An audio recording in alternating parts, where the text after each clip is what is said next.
வாசிக்க கேட்போம். 10வது மாதத்தின் வாக்குத்தத்த வசனம் சங்கீதங்கள் புஸ்தகம் 23ஆம் அதிகாரம் முதல் வசனத்தை நாம் வாசிக்கும் பொழுது, திருச்சபையே, இந்த 10வது மாதம் தேவன் நமக்கு கொடுக்கிற வாக்குத்தத்தம், கர்த்தர் என் மேய்ப்பராய் இருக்கிறார், நான் தாழ்ச்சி அடையேன்.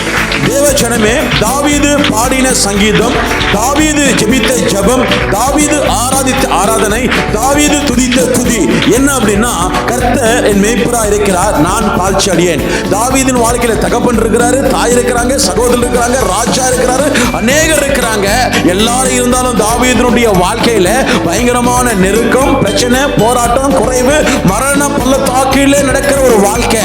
எப்பேற்பட்ட வாழ்க்கையா இருந்தாலும், எப்பேற்பட்ட அநீதியான பாதியா இருந்தாலும், தாவீதினுடைய ஜெபம், கர்த்தரின் மேய்ப்பராய் இருக்கிறார், நான் தாழ்ச்சி அடையேன். தாவீதுடைய ஆராதனை, கர்த்தரின் மேய்ப்பராய் இருக்கிறார், நான் தாழ்ச்சி அடையேன். தாவீதுடைய துதி, கர்த்தரின் மேய்ப்பராய் இருக்கிறார், நான் தாழ்ச்சி அடையேன். தாவீதுடைய விசுவாச அறிக்கை, கர்த்தரின் மேய்ப்பராய் இருக்கிறார், நான் தாழ்ச்சி அடையேன். அந்த தாவீது சொல்றாரு, என் ஜீவனுள்ள நாளெல்லாம் நன்மையும் கிருபையும் என்னை தொடரும், நான் கர்த்தருடைய வீட்டிலே நீடித்த நாட்களாய் நிலைத்திருப்பேன் என்று ஆராதனையை முடிக்கிறான், ஜெபத்தை முடிக்கிறான், துதியை முடிக்கிறான், விசுவாச அறிக்கையை முடிக்கிறான். இந்த 10வது மாதம் தாவீதுடைய ஆவி, தாவீதுடைய அவிசுவாசம் இல்ல, தாவீதுடைய ஆவிக்குரிய வாழ்க்கையினுடைய விசுவாச அறிக்கை.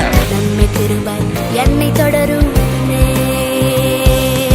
நன்மை கிருபை என்னை தொடரும். கர்த்தரன் மேய்ப்பரே, கவலை ஒன்றும் இல்லையே, அமர்ந்த தண்ணீர் அண்டையில் என்னை நடத்தி செல்வாரே.